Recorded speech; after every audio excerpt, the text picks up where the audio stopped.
చూడండి, ప్రభు వద్దు వద్దు వద్దు అని చెబుతున్నటువంటి పనులు మనం చేయకుండా ఉండటమే ముద్దు. ఆమె చెప్పండి. వద్దు వద్దు వద్దు, ఏది చేయొద్దు అంటున్నాడు, అది చేయకుండా ఉండటమే, అది చేయకుండా ఉంటేనే అది మనకి ముద్దు. హల్లెలూయా. ఈరోజు పాఠం వద్దు వద్దు వద్దు. ఏం వద్దు? దేవుడు సన్నిధిలో బైబిల్ నందు ఏది దేవుడు చెయ్యవద్దు అంటున్నాడో అది చేయకుండా ఉండటమే మనకి ముద్దు. మంచిది, దేవునికి స్తోత్రం. జాగ్రత్తగా మీరు ఆలకించండి. ఓకే, ముందుకు సాగిపోదాం. మత్తయి సువార్త 6:19. మత్తయి సువార్త 6:19. భూమి మీద మీ కొరకు ధనమును కూర్చుకొనవద్దు. భూమి మీద మీ కొరకు ధనం కూర్చుకొనవద్దు. ఇక్కడ చిమ్మటయు తుప్పును తినివేయును, దొంగలు కన్నము వేసి దొంగిలెదరు. పరలోకమందు మీ కొరకు ధనమును కూర్చుకొనుడి. ఆమేన్, హల్లెలూయా. ఏమండి, ఏందంట? ఏం చేయకూడదంట? మనం వద్దంటున్నాడు ప్రభు. భూమి మీద మనము ధనమును, చెప్పాలందరూ, సమకూర్చుకోవద్దు. ఎక్కడ సమకూర్చుకోవద్దట? ఏం వద్దంట? చెప్పండి, అందరూ చెప్పండి అమ్మా. వద్దానండి. వద్దు వద్దు. ఏం వద్దు? భూమి మీద ధనము సమకూర్చుకోవద్దు. భూమి మీద ధనం సమకూర్చుకోపోతే ఎలాగండి? అమ్మాయి పెళ్ళి ఎలా చేస్తామండి? అమ్మాయిలకి పెళ్ళి ఎలా చేస్తామండి? పిల్లల్ని ఎలా చదివించుకుంటామండి? ధనం భూమి మీద ఎందుకు సమకూర్చుకోవద్దు అన్నాడంటే, ఇక్కడ సమకూర్చుకుంటే అంతా కూడా ఏమవుతాయంటే విడిచిపెట్టి వెళ్ళిపోవాల్సిందే. ఆమేన్. ప్రియులారా, సమకూర్చుకోవలసినంత సమకూర్చుకోండి. ఇక్కడ సమకూర్చుకోవడంతో పాటు పరలోక రాజ్యంలో కూడా ధనం సమకూర్చుకోవాలి అని చెప్తున్నాడు ఆయన. ఆమేన్. ఎంతకీ పరలోక రాజ్యంలో ధనం సమకూర్చుకోవటం అంటే ఎలాగండి? భూమి మీద ఏమో డబ్బు సమకూర్చుకోవద్దు అంటున్నాడు. మరి ఎక్కడ సమకూర్చుకోవాలట? పరలోక రాజ్యంలో సమకూర్చుకోవాలట. భూమి మీద మాత్రం వద్దు అంటున్నాడు. ఏమంటున్నాడు? కొంచెం గట్టిగా చెప్పండి అమ్మా. భూమి మీద మాత్రం ధనము సమకూర్చుకోవద్దు అంటున్నాడు. అయితే నేను అంటాను, దాని అర్థం భూమి మీద మనకి ధనం ఉండకూడదు అని కాదు, కానీ ధనాపేక్ష లేకుండా బతికితే మంచిది. ఆమేన్.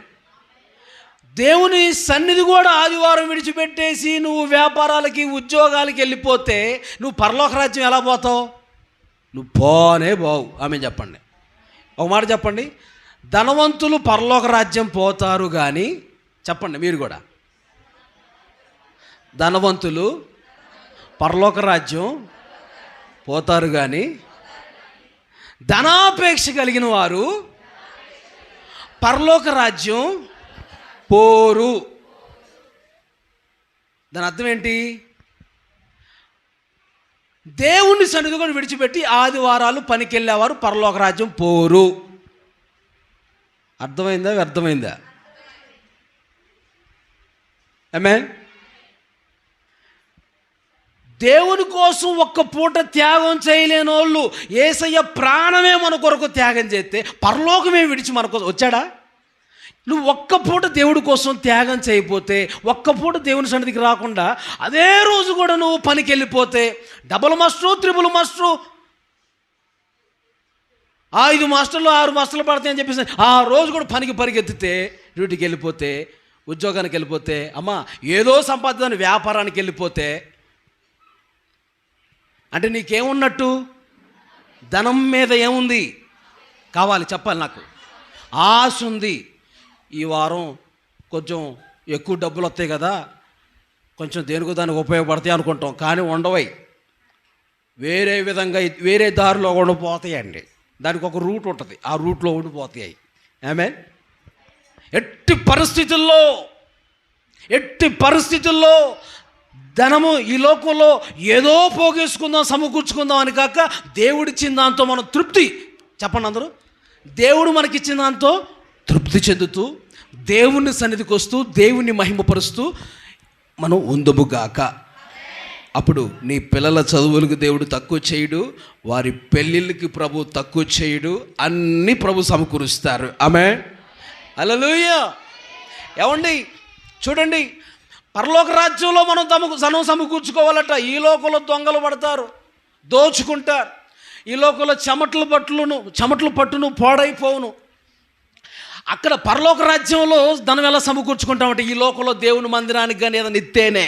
ఆమేన్ చెప్పండి. ఒక పిసినారు ఉందండి, ఒక పిసినారి, 200 కోట్లు ఉన్న పిసినారండి. ఏ పిసినారి? ఆ పిసినారి నల్ల డ్రెస్సే వాడేదట. నల్ల డ్రెస్ ఎందుకనంటే మీకు పదే చాలాసార్లు చెప్పాను ఈ సందర్భం. అయితే ఎందుకంటే ఆ నల్ల డ్రెస్ వాడేది కొంచెం ఖర్చు తక్కువైద్దని, సరుపులు తక్కువైతాయని, సరుపు కొంచెం వాడటం తక్కువైద్దని నల్ల డ్రెస్లే వాడేదట ఆమె. ఏమంటే వాళ్ళ పిల్లోడికి జ్వరం వస్తే మంచి డాక్టర్ దగ్గరికి, సూపర్ మల్టీ స్పెషాలిటీ హాస్పిటల్కి తీసుకెళ్ళాలి. 200 కోట్లు డబ్బున్న ఆమె. కానీ ఎక్కడ తీసుకెళ్ళింది ఆమె? పిసినారి కదా. చిన్న ఆర్ఎంపీ డాక్టర్ దగ్గర తీసుకెళ్ళిందంట.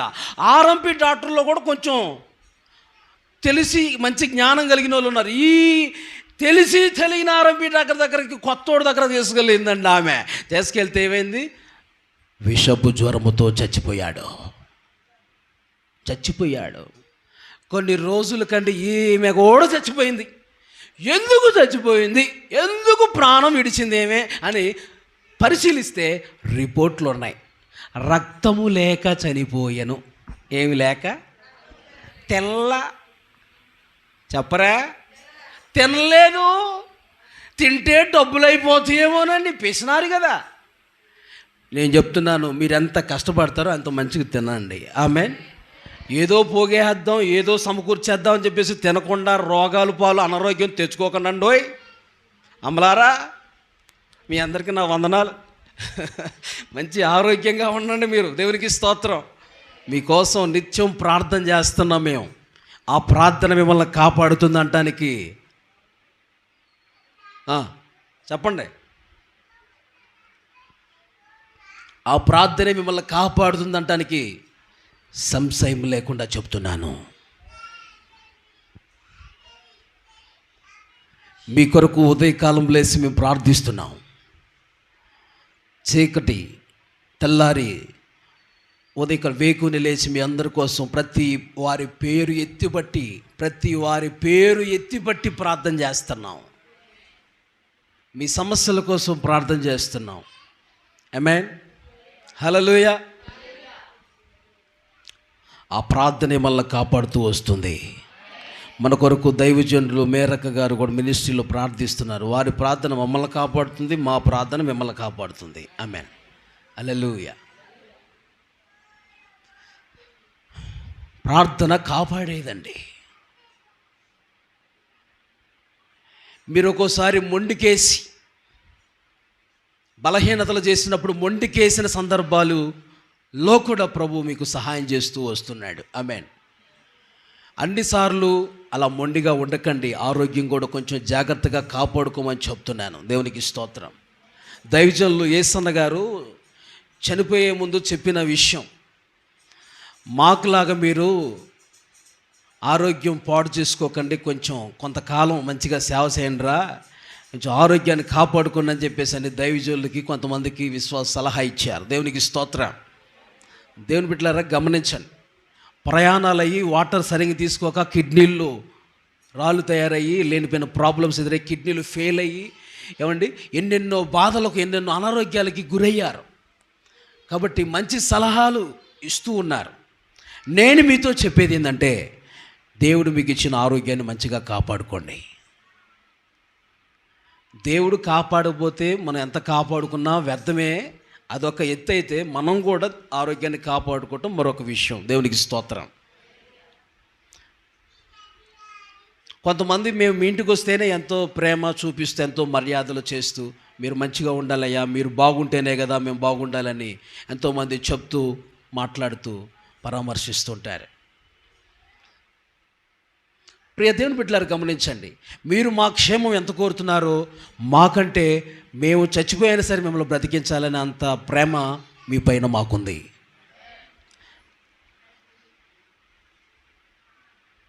మాలో మరణం మీలో జీవం కావాలని దేవుని సన్నిధిలో ప్రయాసపడుతూ ఈ పరిచర్య జరిగిస్తూ ఉన్నాము. హల్లెలూయా. కనుక నేను చెప్పే విషయం ఏంటంటే, ఆమె 200 కోట్లు ఉన్న పిసినారి సరిగా తినకుండా చచ్చిపోయిందండి, ప్రాణం విడిచిందండి. కాబట్టి దేవుడు రక్తం పట్టేయి మంచిగా దేవుడు ఇచ్చాడు. ఆమె మంచిగా ఫ్రూట్స్ తినండి, కాయలు తినండి, తినాల్సినవి తినండి మంచిగా. ఏదో పోగు చేద్దాం, కొంత పిల్లలకో దేనికో దానికి ఉపయోగపడతాయి అనే ఆలోచనలు మీకు ఉన్నాయి, మంచిదే. కానీ దాంతోపాటు తినండి, ఆరోగ్యాన్ని కూడా కాపాడుకోండి.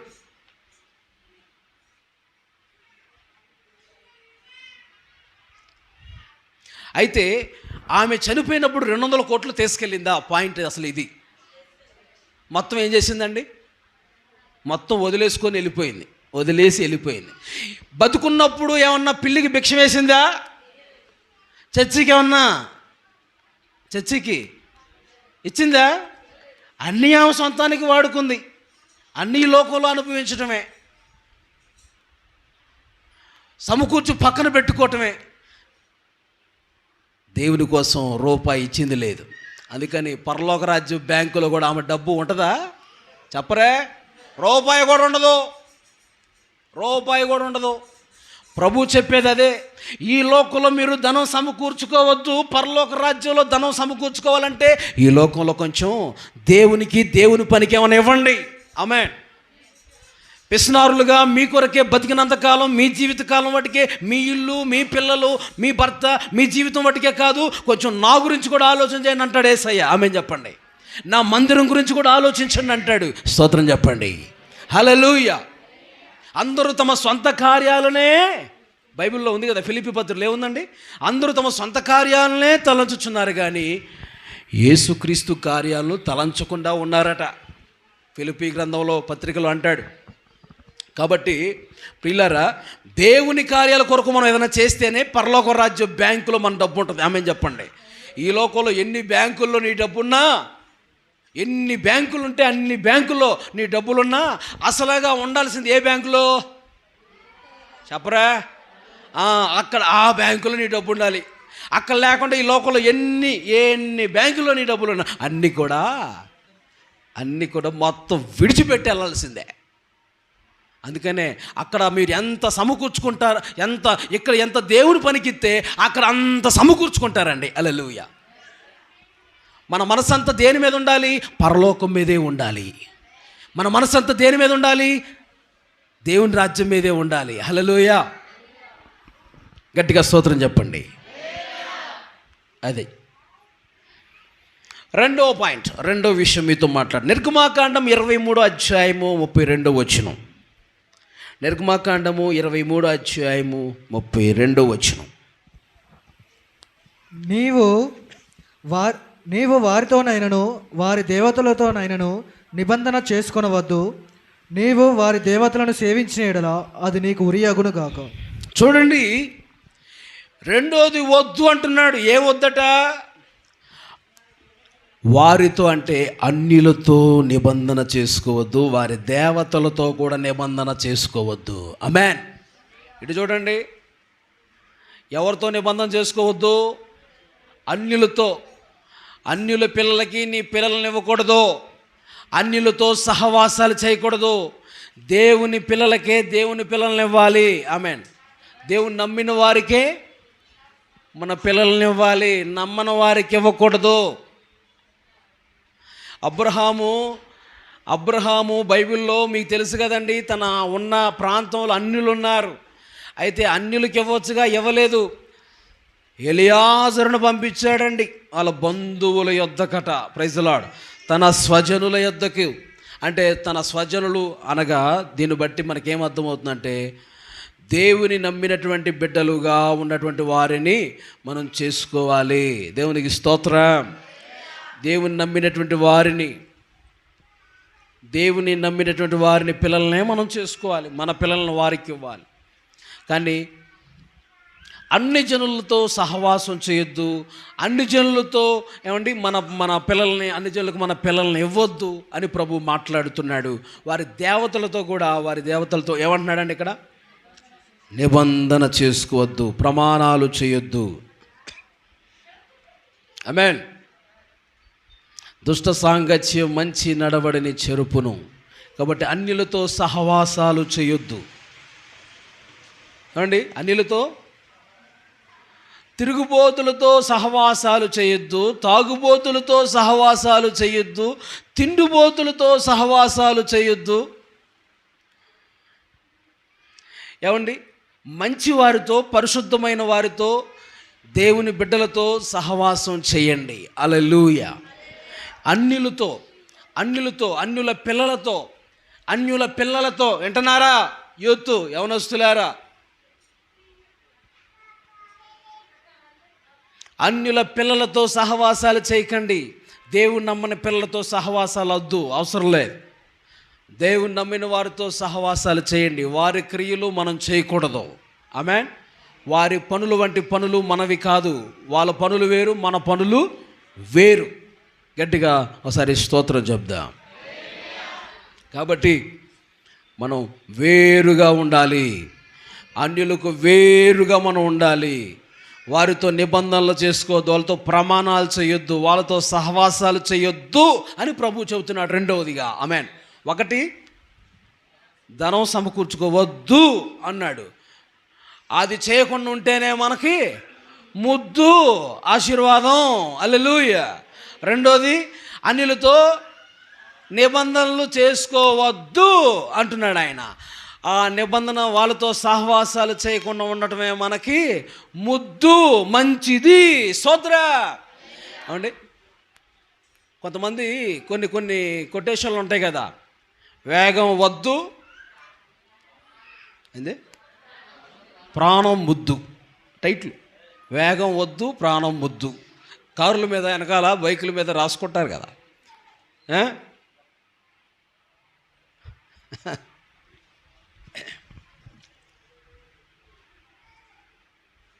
ఏమండి? గమనించండి, ఇక్కడ కూడా ప్రభు అంటున్నాడు, ధనం సమకూర్చుకోవద్దు, అదే నీకు ముద్దు అని గమనించాలి. ఇప్పుడు ఆమె చెప్పండి. అన్యులతో నిబంధన చేసుకోవద్దు, అదే నీకు ముద్దు,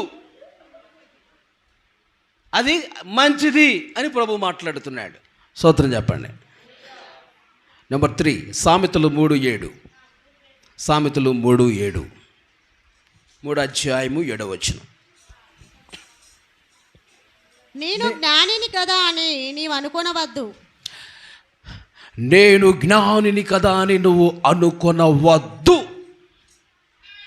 ప్రభు మాట్లాడుతున్నాడు. గమనించండి. ఏమనుకోవద్దట? చెప్పాలి. నేను జ్ఞానిని అని అనుకోవద్దు. చెప్పాలి అందరూ. ఏమనుకోవద్దు? నేను జ్ఞానిని కదా అని అనుకోవద్దు. ఇక్కడ మనం జ్ఞానులు అనుకునే వాళ్ళందరూ కూడా దేవుడు అంటాడు వెర్రివారు అంటాడు. ఆమె చెప్పండి. జ్ఞాని అనుకునేవాడు ఎలా దేవుని దృష్టిలో ఎవరు చెప్పండి? మనుషుల దృష్టిలో జ్ఞాని అనుకున్నవాడు దేవుని దృష్టిలో వెర్రివాడు అని. అర్థమవుతుందా అండి? ఎవరు కూడా నేను జ్ఞానిని, నాకు అంతా తెలుసు, అన్నీ తెలుసు అని అనుకోవద్దు. నా జ్ఞానం వల్లే పంట పండించాను, నా జ్ఞానం వల్లే, నా టాలెంట్ వల్లే అనుకుంటున్నాడు ఒక అతను బైబిల్లో. ఓ నా ప్రాణమా, తినుము, త్రాగుము, సుఖించుము, అనేక సంవత్సరాల ఆస్తి నీకు సమకూర్చాను, నా ప్రాణమా తిను, త్రాగు, సుఖించు అంటున్నాడు. నా జ్ఞానంతోనే ఏ టైంలో ఏ ముందు కొట్టాలో, ఏ టైంలో ఏం చేయాలో అన్నీ మంచిగా వేశాను, పండించాను, ఇప్పుడు సమకూర్చాను పంట. నా జ్ఞానం వల్ల ఇదంతా జరిగింది అనుకుంటున్నాడు. నా ప్రాణమా తిను తాగడు. ప్రభు పక్కన ఒక స్వరం వినపడుతుంది, వెర్రివాడా. ఏంటంట? వెర్రివాడా. దేవుడికి వెర్రివాడ అన్నట్టు లెక్క అనమాట. దావీదేమంటాడంటే ఆయన చేసిన ఉపకారాలు దేన్ని మరొక నా ప్రాణమా యెహోవాను స్తుతించు, నా ప్రాణమా యెహోవాను స్తుతించు. ఆయన చేసిన ఉపకారాలు దేన్ని మరొకంటే ఏమన్నాడంటే, నా ప్రాణమా తిను తిను త్రాగు సుఖించు ఎంజాయ్ చేయి, నీకు ఆస్తి సమకూర్చాను ప్రాణం అని చెప్పుకుంటున్నాడు. తన జ్ఞానం వల్ల కాదు, దేవుడు ఏ సమయానికి వర్షం కురిపించాలో ఆ సమయానికి వర్షం కురిపిస్తే ఆ పంట పండింది. ఆమె ఏ సమయానికి ఏ ముందు కొట్టాలో ఏంది, ఏ సమయానికి ఏ ముందు కొట్టాలో నీకు దేవుడే ఇచ్చాడు కాబట్టి ఆలోచన, అది పంట పండింది. స్తోత్రం చెప్పండి. అది నీ ఆలోచన ద్వారా నీ జ్ఞానం ద్వారాగా చేసింది నువ్వు. దేవుడు సూర్యుడిని ఉదయింప చేయకపోతే నీ పంట పండిద్దా? దేవుడే నీరును కలిగించకపోతే సృష్టించకపోతే నీ పంట పండిద్దా? పండదు. నీ జ్ఞానం ఎలా అయింది మరి? కాబట్టి ప్రియ దేవుని బిడ్డలారు గమనించండి, ఎవరు కూడా నేను జ్ఞాని, నా జ్ఞానం వల్ల అన్ని చేశాను, నేను జ్ఞానిని అని చెప్పేసి అనుకోవద్దు. ఏమండి, జ్ఞానం బట్టి అతిశయించొద్దు, గర్వించొద్దట. దేవునిని బట్టి మనం అతిశయించాలి, దేవుని బట్టి మనం గర్వించాలి. కానీ ఏమండి, మన సొంత జ్ఞానం బట్టి మనం అతిశయించొద్దు అని ప్రభు అంటాం. జ్ఞానిని అనుకొన వద్దు. నెంబర్ 4, 4వది సామెతలు 20వ అధ్యాయం 22వ వచనం చూడండి. సామెతలు 20వ అధ్యాయం 22వ వచనం. కీడుకు ప్రతి కీడు చేసేదని అనుకోవద్దు, యెహోవా కొరకు కనిపెట్టుకొనుము, ఆయన నిన్ను రక్షించును. ఆమేన్. చూడండి, కీడుకు ప్రతి కీడు చేసేదను అని అనుకోవద్దు. ఆమేన్. వాళ్ళు నాకు కీడు చేశారు. ఏం చేశారు వాళ్ళు నాకు? ఇటు చూడండి, తలలు పైకి ఎత్తండి, నా వైపు చూడండి. నిద్రపోయే వాళ్ళు మాత్రం స్తోత్రం చెప్పండి. వెలుగుగా ఉన్నారా? ఏమండి, ఏందంట? కీడుకు ప్రతి కీడు చేసేదని అనుకొనవద్దు అంటున్నాడు. వాళ్ళు నాకు కీడు చేశారు, నేను వాళ్ళకి కీడు చెయ్యాలి, లేకుండా చెయ్యాలి. ఏందండి, అవసరమా? అవసరమా? ఆ సౌలుగాడు నాకు బాగా కీడు చేశాడు, ఎంటబడి ఆ సౌలుగాడు నన్ను తరిమాడు. ఇప్పుడు దావీదు ఏమనుకోవాలి? చెక్కడా, ఏదో రోజు చెక్కడా దొరకడా అని చెప్పి అనుకొని ఏం చేయాలండి? ఒకరోజు చిక్కాడండి.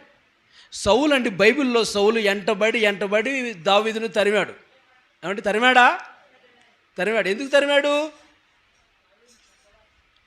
దావీదు రాజు అవుతాడేమో అని చెప్పేసి అని సౌలు భయం. ఆమెన్.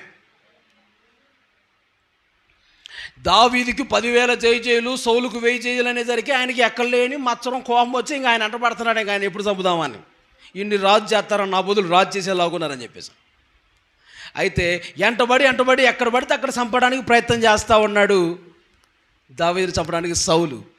ఒకరోజు అంటే సౌలు, ఇటు చూడండి, సౌలు చుట్టూ చాలామంది సైనికులు ఉండగా నిద్రపోతున్నప్పుడు దావీదు సైలెంట్గా సౌలు దగ్గరికి ఒక గుహలో ఉంటే వెళ్ళిపోయి ఆయన వస్త్రపు చెంగు కోసి వెళ్ళిపోయాడట. ఆమెన్. ఆ వస్త్రపు చెంగు కోసుడు ఒక పోటు పొడితే చచ్చిపోతాడు కదండి. చంపాడా? నాకు కీడు చేశాడు కదా, నన్ను చంపటానికి ఎంటబడ్డాడు కదా, ఈసారి ఇది లేపేస్తే లేకుండా పోతాడుగా అని చెప్పి అనుకున్నాడా అండి? కీడు చేయువారికి ప్రతి కీడు చేసేది నన్ను వద్దు. ఆమె నాకు హాని చేసింది, ఏదో ఒక రోజు నేను హాని చెయ్యాలి అనుకోవద్దు. ఆమె చెప్పండి. చేయటం కాదు, అనుకోవటమే ఉండకూడదు అంటున్నాడు దేవుడు. ఆమె చెప్పండి. చేయటం కాదు, ఆ తలంపే నీకు రాకూడదు కీడు చెయ్యాలని. ఏమండి, మొద్దకైన ఉరి తీయాలి అని అనుకున్నాడు హామాన్. అనుకున్నందుకు ఏమైంది? హామానే ప్రాణం పోయింది. ఆయన్నే ఆ ఉరికొయ్య మీద ఉరి తీశారు. చూసారా? అది ఘోరం. కాబట్టి ఇతరులకు కీడు చేద్దామని వద్దండి. వాళ్ళ మీద ఏదో పగబెట్టుకొని కీడు. ప్రభు ఏమన్నాడు? నిన్ను హింసించు వారి కొరకు చెప్పాలి. నీ అత్త ద్వారా నీకు హింస వస్తుందా? నీ భర్త ద్వారా నీకు హింస వస్తుందా? నీ బంధువుల ద్వారా నీకు హింస వస్తుందా? వారి కొరకు కూడా ఏం చేయాలి చెప్పండి? ప్రార్థన చేయాలి. వాళ్ళ బ్రతుకులు మారాలని ప్రార్థన చేయాలి. వారి జీవితం చక్కబడాలని ప్రార్థన చేయాలి. ఆమె చెప్పండి. ఇంకా కొంతకాలానికన్నా మారతారని వాళ్ళ కోసం ప్రార్థన చేయాలి. ఆమె చెప్పండి. అప్పుడు మీ అత్త మారిద్ది. ఇక నీకు వ్యతిరేకంగా ఎవరున్నారో నీ కోళ్ళు కూడా మారిద్ది. ఆమె చెప్పండి. ఇక నీ బంధువులు ఎవరైనా నేను హింసిస్తున్నారా, వారు కూడా మారుతారు, హింసిస్తున్నవారు. ఆమె ఎంతటి వారిని దేవుడు మార్చాడండి? దేవుడు మార్చలేడా? మారుస్తాడు. గట్టిగా స్తోత్రం చెప్పండి. కీడుకు ప్రతి కీడు చేసేదనని అనుకోవద్దు, అదే నీకు ముద్దు. దేవునికి స్తోత్రం. మంచిది. Praise the Lord. హల్లెలూయా.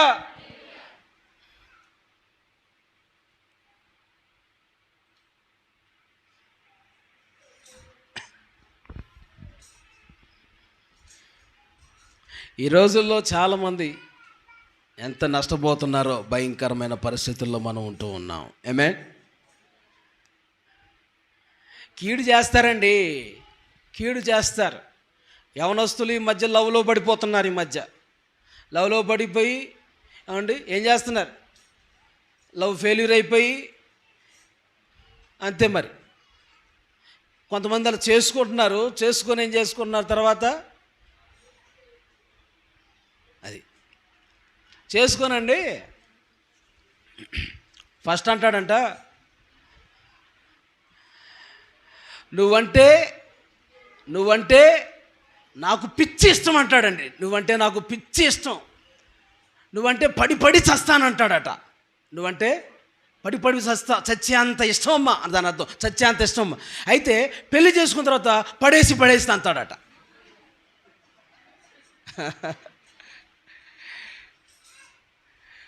పెళ్ళికి ముందేమో లవ్ చేసేటప్పుడు ప్రేమలో ఉన్నప్పుడు ఏం చెప్పాడు? నువ్వంటే నాకు పిచ్చి ఇష్టం అని చెప్పన్నాడు.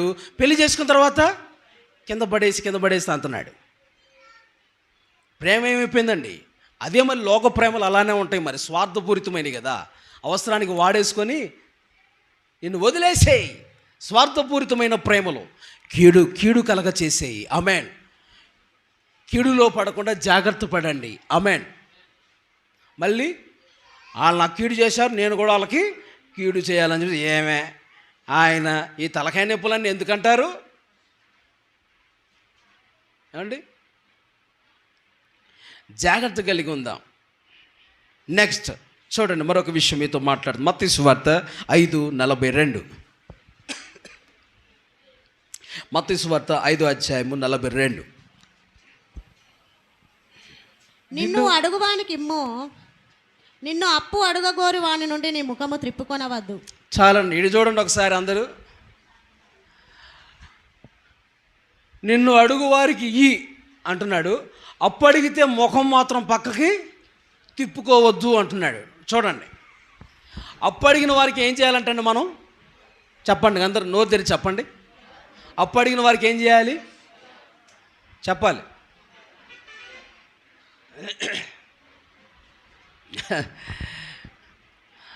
అప్పు అడిగిన వారికి ముఖం తిప్పుకోవద్దు. చూడండి, నేను అంటాను ఇచ్చిన తర్వాత మళ్ళీ అడక్కండి. అరే ఇది ఎలాగండి? చిన్న 500, 1000 రూపాయలు ఇచ్చామనుకోటి, చూడండి మళ్ళీ అడక్కండి. ఇచ్చి అడిగేది సైతాను మనస్సు, ఇచ్చి మర్చిపోయేది దేవుడు మనస్సు. ఆమె చెప్పండి. ఇచ్చి దేవుడు మర్చిపోతాడట,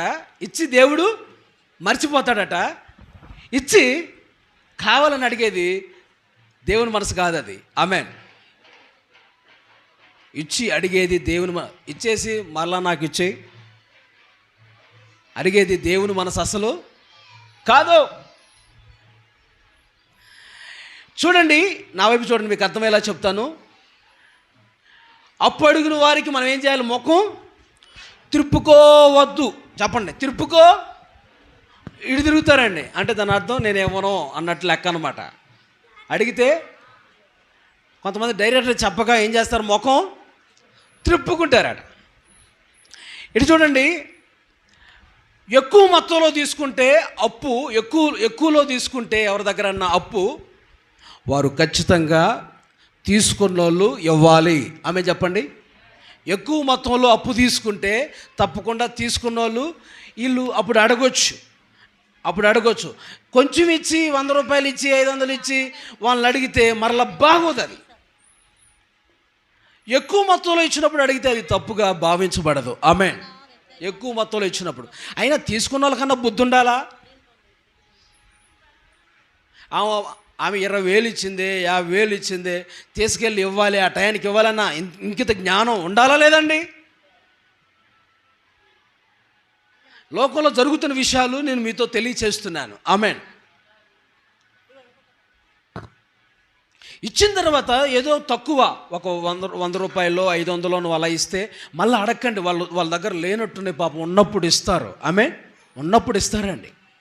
అయితే ఎక్కువ మొత్తంలో నువ్వు తీసుకున్నప్పుడు ఏ టయానికి ఇస్తానన్నారో కొంచెం వెనక ముందైనా ఇవ్వాలి. ఫోన్ చేస్తే ఫోన్ ఎత్తకుండా,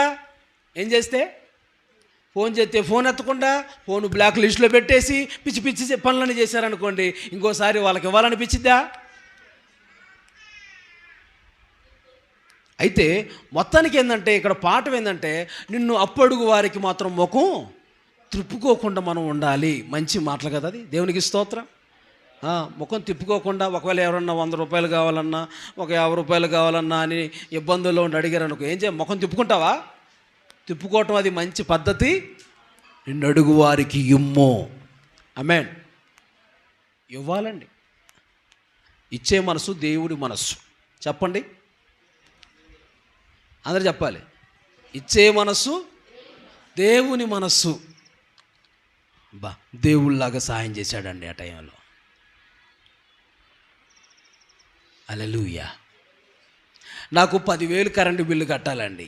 కరెంటు బిల్లు 10,000 కట్టాలి. ఆ టైంకి ఎవరో తీసుకొచ్చి, అన్నా ఈ 10,000 దేవుడికి ఇవ్వాలని నాకు ప్రేరేపణ అయిందన్నా అని చెప్పేసి తీసుకొచ్చి ఇచ్చారనుకో, అప్పుడు నాకు ఎలా ఉంటుంది?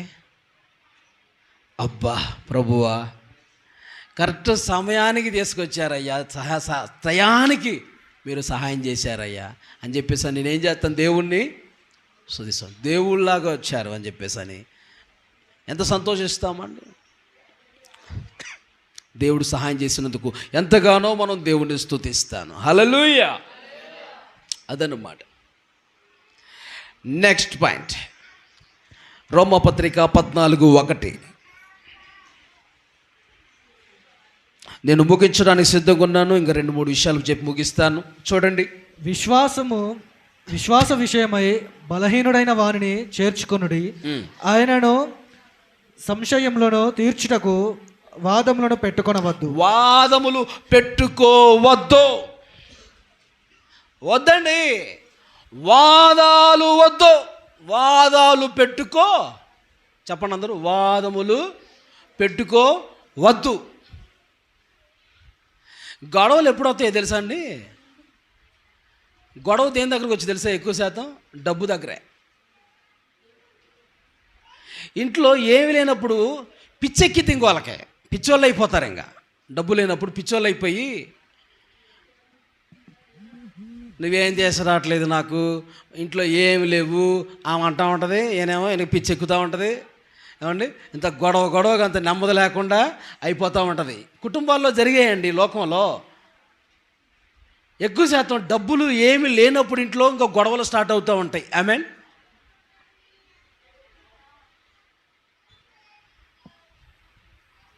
అలాంటి తత్వం కలిగినటువంటి వారు ఎవరైనా ఉన్నారా? వాదాలు పెట్టుకోవద్దు. కొంతమందిలలో డబ్బు ఉంటుందండి, కానీ వాళ్ళకి నెమ్మది ఉండదు, శాంతి ఉండదు. శాంతి లేని డబ్బు ఎందుకు? ఎన్ని మూటలు నువ్వు పోగేసుకున్నా శాంతి లేకుండా నీ హృదయంలో డబ్బు ఎందుకండి? వేస్టే కదా. నెమ్మది లేకుండా విస్తారమైన ధనముండుట కంటే యెహోవా యందలి భయభక్తులు కలిగి ఉండుట, చెప్పండి, కొంచెం కలిగి ఉండటం మేలు. స్తోత్ర. అది ముందు దేవుని యందు భయభక్తులు కలిగి ఉంటే నీకేం కలిగింది చెప్పండి? హృదయంలో సమాధానం, శాంతి, నెమ్మది ఇవన్నీ కలుగుతాయి అన్నమాట. స్తోత్రం చెప్పండి. అది విస్తారమైన ధనం ఉన్నా, దేవుని యందు భయభక్తులు లేకుండా విస్తారమైన ధనం ఉన్నా మనకి ఏముండదు? నెమ్మది, శాంతి, సమాధానాలు ఉండవు. ఒక ఇంట్లో కోడిగుడ్డు కూర వండుకొని తినడానికి లేదట. ఏ గుడ్డు? బాదుగుడ్డా? కోడిగుడ్డేలే. కోడిగుడ్డు కూర వండుకొని తినడానికి లేదట.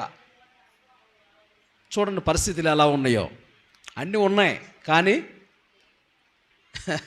ఏదో వాళ్ళల్లో బలహీనత. వాదములు పెట్టుకోవద్దు. చిన్నదానికాడ పెద్దదానికాడ వాదాలు పెట్టుకోవద్దు. వాదాలండి, చిన్న విషయాల్లో గొడవలండి. పొద్దున్న లేచి సాయంత్రం వరకు ఎవరితో గొడవ పెట్టుకొని కొంతమంది నిద్రపోరు. వాదాలండి. భార్య భర్తతోనో, పిల్లలు భర్తతోనో, తల్లిదండ్రులతోనో, ఏమంటే పక్కన ఇంటి వాళ్ళతోనో ఎవరొకరితో వాదాలు గొడవలు పెట్టుకోకుండా కొంతమంది మనసు నెమ్మదిగా ఉండదండి.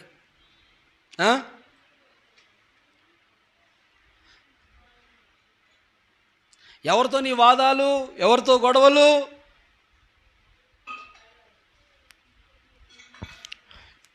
వాదములు పెట్టుకోవద్దు. ఆమేన్. ఏ గొడవలు పెట్టుకోవద్దు. ఎవరితో ఏ గొడవలు పెట్టుకోవద్దు. ఆమేన్. దేవుని బిడ్డలాగా ఉండండి.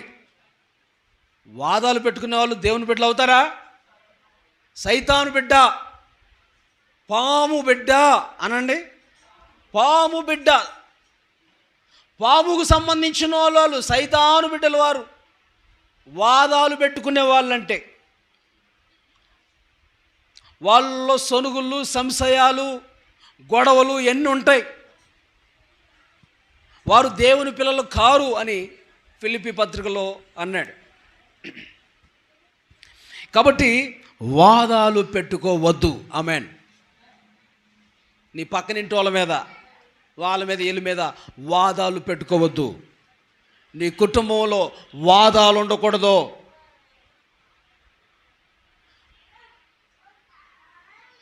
నోరు బాగుంటే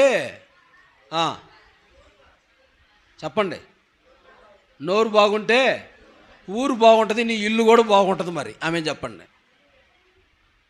కొంతమందికి నోరు బాగోకనే అంత పాడైపోద్దండి, అంత నష్టానికి. నోరు జారుతారు. నోరు జారితే అది చాలా ప్రమాదకరమైంది. కాబట్టి దేవుని సన్నిధిలో జాగ్రత్త కలిగి ఉందుము గాక. వాదాలు పెట్టుకోవద్దు.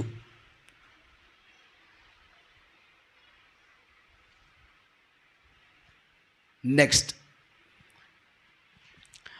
అపోస్తుల కార్యం 16:28. అపోస్తుల కార్య గ్రంథము 16:28. అప్పుడు పౌలు, నీవు ఏ హాని చేసుకొనవద్దు. చాలు. ఏ హాని చేసుకోవద్దు. ఏం చేసుకోవద్దు? ఏ హాని చేసుకోవద్దు. నేను చచ్చిపోతా, బెదిరిస్తారండి కొంతమంది. చచ్చిపోతా ఏమవుతాడట? నన్ను ప్రేమించవా? చచ్చిపోతా. నాకేమివ్వవా? చచ్చిపోతా. పోతావు. మరి ఎక్కడికి పోతావు చచ్చిపోతే? నీ అంతటి నువ్వు చచ్చిపోతానని చెప్పేశానండి. నీ ఆత్మ మీద నీకు అధికారం ఎవరు ఇచ్చారు? చచ్చిపోతే ఎక్కడికి వెళ్తావు? ఒకతను కరెంటు పట్టుకొని చచ్చిపోతానని అన్నాడంట. చచ్చిపోతానికి వెళ్తాంటే ఈ సమయంలో నువ్వు చచ్చిపోతే ఎక్కడికి వెళ్తావు అన్నది స్వరం వినపడుతుంది మళ్ళీ పక్క నుంచి. ఏ స్వరం అండి? కరెంటు పట్టుకొని చచ్చిపోతానని దగ్గరికి వెళ్తున్నటువంటి అతనితో ఒక స్వరం వినపడుతుంది. ఈ సమయంలో నువ్వు చచ్చిపోతే ఎక్కడికి వెళ్తావురా? వమ్ము, నువ్వు చచ్చిపోతే నరకానికి పోతావు, పక్క నుంచి స్వరం వినపడుతుందట. ఆమె చచ్చిపోవటం అంటే ఊరకనే ఉంది. కొంతమందికి ఏదో బెదిరిద్దామని చెప్పేసానండి చేస్తారండి. బెదిరించేదే నిజమైపోద్ది. ఇంకా బెదిరించేదే. ఒకడు అన్నాడంట, ఉరి ఎలా చచ్చిపోతాడో చూద్దామని వేశాడట ఉరి. పిల్లోడండి. టీవీలో చూస్తున్నారు ఈ మధ్య, దాంట్లో చూసి వీడికి వేసాడు, మెడకే పెట్టాడు. మెడకు పెట్టాడు, పిల్లలను లాగారట. ఏంద్ర ఎలా చేశారని పోలీసులు అడిగితే ఏమన్నారండి? ఎలా చచ్చిపోతాడో చూద్దామని చతురుగా బెదురుగా ఏమండి, బెదిరిద్దాం ఉన్నట్టుగా చతురుగా ఉండి ఏదో సరదాగా వేస్తే అది నిజమైపోద్ది. ఇంకా జాగ్రత్త కలిగి ఉండాలండి. హాని చేసుకోవద్దు, ప్రాణాన్ని తీసుకోవద్దు. ఆ సందర్భం పౌలు గారు, శీల అందరూ కూడా తప్పించుకొని వెళ్ళిపోయారేమో చెరసాల్లో నుంచి భూకంపం వచ్చినప్పుడని ఆ యొక్క చెరసాల అధిపతి, ఆ నాయకుడు అండి ఏం చేసుకున్నాడంట, తను తాను ఉద్యోగం తీసేస్తారేమో ఆయన ఉద్యోగం చెప్పేసి చచ్చిపోబోతున్నాడు ఆయన. ఏ హాని చేసుకోవద్దు, మేము ఎక్కడే ఉన్నాము అని చెప్పారంట వాళ్ళు పౌలుగా. దేవునికి స్తోత్రం. మేము ఎక్కడే ఉన్నామయ్యా, నువ్వు ఏ హాని చేసుకోవద్దయ్యా అని చెప్పేసానన్నారు. అదనమాట. కాబట్టి ప్రియులారా, ఈ లోకంలో ఏ హాని మీరు చేసుకోకండి, మీ దేహాన్ని హింసించుకోకండి, మీ దేహాన్ని మీ ఆత్మను చంపుకోకండి. జాగ్రత్త ప్రియా దేవుని బిడ్డలారా, ఏ హాని చేసుకొనవద్దు. ఆమేన్, ఆమేన్. సొంతగా పరిస్థితులు బట్టి, కుటుంబాల అసమాధానాలు బట్టి నువ్వు చచ్చిపోదామని, ఏదేదో చేసుకొని చచ్చిపోదాం, ఏదో తాగి చచ్చిపోదాం అని చెప్పేసి అని పిచ్చి పిచ్చి పనులు చేశారా, పోతారు నరకం. జాగ్రత్త, నరకమే పోతారు మీరు. పిచ్చి పిచ్చి పనులు చేయకండి, బెదిరించే పనులు చేయకండి. నరకం పోవాలంటే మీ ఇష్టం. మరి ఇంకా అలాంటి పనులు చేయకూడదు. ఇంట్లో ఏ ఇబ్బంది కలిగినా, పరిస్థితులు ఎలా మారినా, లేనిపోయిన నిందలు నీ మీదకి వచ్చినా, ఎలాంటి అవమానాలు ఎదురైనా, దేవుని కొరకు రోషంగా నిలబడి సాధించాలి తప్పించి చచ్చిపోయి ఏం సాధిస్తావు? కొంతమంది పిచ్చి పిల్లలు, తెలియక జ్ఞానం లేనోళ్ళు, యూత్ పాడైపోతుంది. వాళ్ళ చదువుల్లో ఎగ్జామ్లో ఫెయిల్ అయ్యామని చచ్చిపోయిన వాళ్ళు ఉన్నారు, ప్రేమలో ఫెయిల్ అయ్యి చచ్చిపోయిన వాళ్ళు ఉన్నారు, కుటుంబాల్లో సమస్యల వల్ల చచ్చిపోయిన వాళ్ళు ఉన్నారు, ఆత్మహత్య చేసుకొని. మీరు అలా చేయకండి. ఎందుకు అలా జరిగిందంటే మీరు జాగ్రత్తగా ఉండాలి. మీరు కూడా అలా పిచ్చి పనులు చేసి అలా అవ్వకూడదని దేవుడు కొన్ని విషయాలు మన ముందు కొంతమందిని అలా పెడుతూ ఉంటాడు. ఆమేన్. బైబిల్లో ఇజ్రాయెల్ ప్రజలు దేవుని సొనిగి, దేవుని సేవకుల మీద సొనిగి ఏమయ్యారంటే అరణ్యంలో 3,000 మంది చచ్చిపోయారట. అయితే ఎందుకు చచ్చిపోయారని దేవుడు రాసి ఉంచాడు, మీరు సొనిగి చావకుండా బ్రతకండ్రా బాబు అని. ఆమె చెప్పండి. అంతేగాని వాళ్ళు సొనిగి చచ్చిపోయారు, మీరు కూడా సేమ్ అలా చేసి చచ్చిపోండి అనా కాదు. దృష్టాంతాలకు ఎందుకు మన ఎదుట ఉంచారంటే వాళ్ళు అలా జరిగింది, మీకు అలా జరగకుండా మీరు జాగ్రత్తగా ఉండండి అని. ఆమేన్.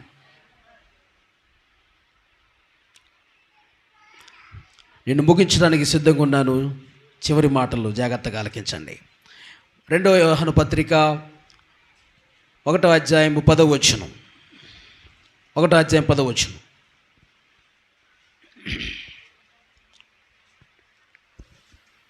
ఎవడైనను ఈ బోధను తేక మీ యొద్దకు వచ్చిన ఎడల వారిని మీ ఇంట చేర్చుకొనవద్దు, శుభమని వానితో చెప్పనవద్దు. చూడండి, ఎవరు పడితే ఎవరు ఏమండి, ఈ రోజుల్లో చాలామంది శనివారం ఆరం జరిగించాలి, ఆదివారం కాదు, పలానా రోజు జరిగించాలి, పలానా రోజు కాదు, అది కరెక్టు, ఇది కరెక్ట్ కాదని చెప్పేసి రకరకాల ఏమండి అబద్ధ బోధకులు, ఏమండి అబద్ధ సేవకులు తిరుగుతున్నారు ఇళ్ళల్లా. ప్రతి ఇల్లు తిరుగుతున్నారు అక్కడక్కడ. అలాంటి వాళ్ళని ఇంట్లో కూడా చేర్చుకోవద్దు. ఆమెనంటున్నారా? వాళ్ళకి ప్రైజ్ ద లార్డ్ అని కూడా చెప్పొద్దు. గ్లాసుడు నీళ్లు కూడా ఇవ్వద్దు, గుమ్మలో కూడా అడుగు పెట్టినాయి కానీ అలాంటి వాళ్ళని. ఆమెన్. పాస్టర్లు అని పేరు చెప్పుకొని ఎవడు పడితే వాడు తిరుగుతున్నాడు. ఏ సేవకుడు పడితే ఆ సేవకుని ఇంట్లో చేర్చుకోదు. వాడు చెడ్డోడా మంచోడా? వాడి ఇంట్లో అడుగు పెడితే అది మంచి జరిగిద్దా పాడు జరిగిద్దా, నష్టపోతావా, అది తెలుసుకొని మనం చూడాలి. రకరకాల బోధలు, రకరకాల విధానాల్లో నడిపించబడే వాళ్ళు ఉన్నారు బయట. మన ఉపదేశం, మన బోధ కాకుండా ఎవరిని పడితే వాళ్ళని ఇంట్లో చేసుకుంటావు, కానికిచ్చేస్తుంటావు. పిచ్చి పనులు చేయకండి. ప్రభు అన్నాడు, ఈ బోధన కాక వేరొక బోధ ఎవరైనా బోధించిన ఎడల వచ్చిన ఎడలా వచ్చిన ఎడల వారిని ఇంట్లో చేర్చుకోవద్దు, వారికి శుభమని కూడా చెప్పొద్దు. ఆమేన్. శుభం అంటే ప్రైజ్ ది లార్డ్, వందనాలని కూడా చెప్పొద్దు అని అర్థం. ఆమేన్ చెప్పండి. మాకు మా పాస్టర్ ఉన్నాడు, మా సంఘం ఉంది, మీరెవరయ్యా?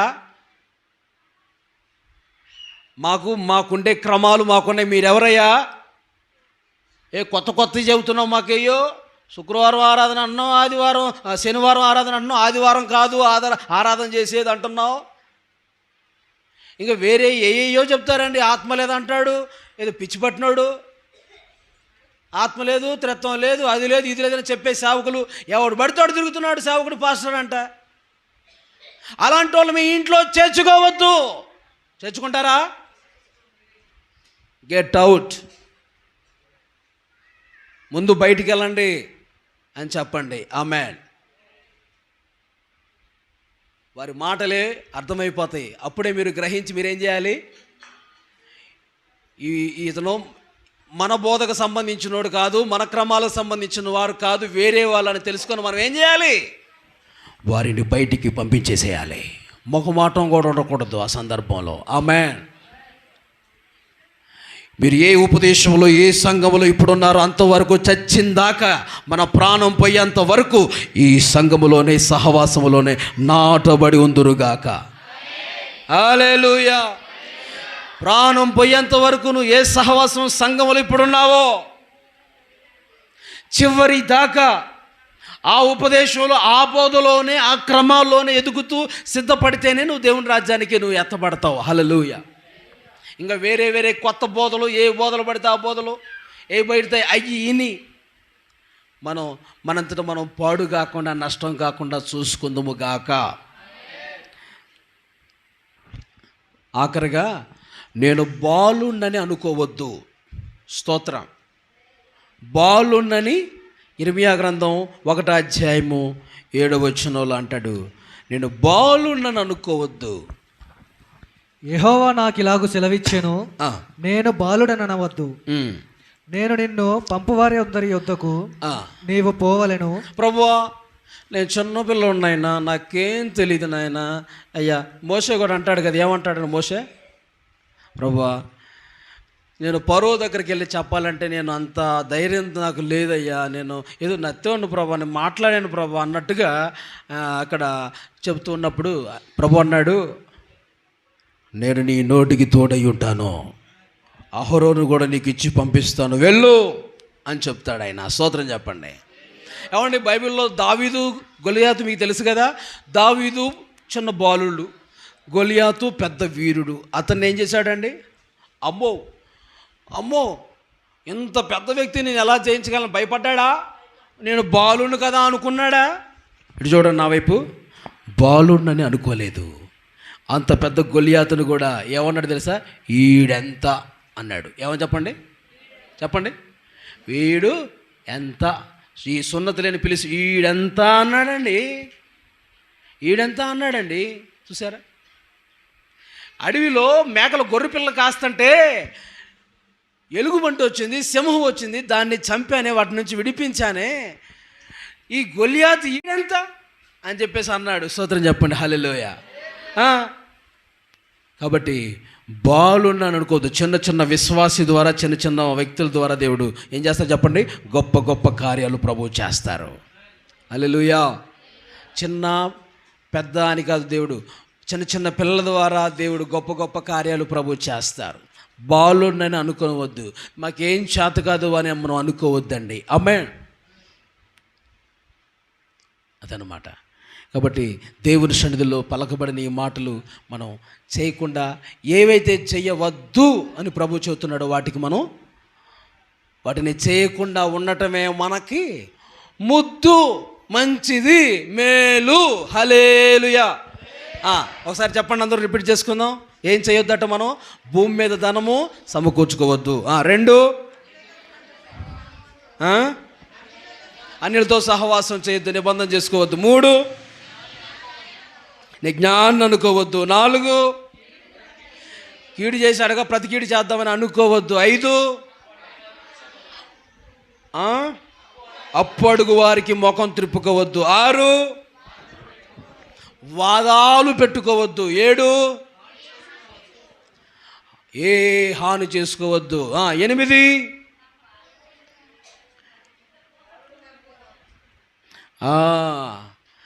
ఏ బోధకులు పడితే వాళ్ళని మన ఇంట చేర్చుకోవద్దు, శుభమని చెప్పవద్దు కూడా. 9 బాలుని అనుకోవద్దు. ఈ నవధన్యతలాగా 9 విషయాలు మనం వద్దు అన్న విషయాలు మనం చేయకుండా ఉండటమే మనకి ముద్దు, మంచిది. దేవునికి స్తోత్రం. అలా ఉందముగాక. మోకరించండి, ప్రార్థన చేసుకుందాం. యేసయ్య, మీరు మాట్లాడిన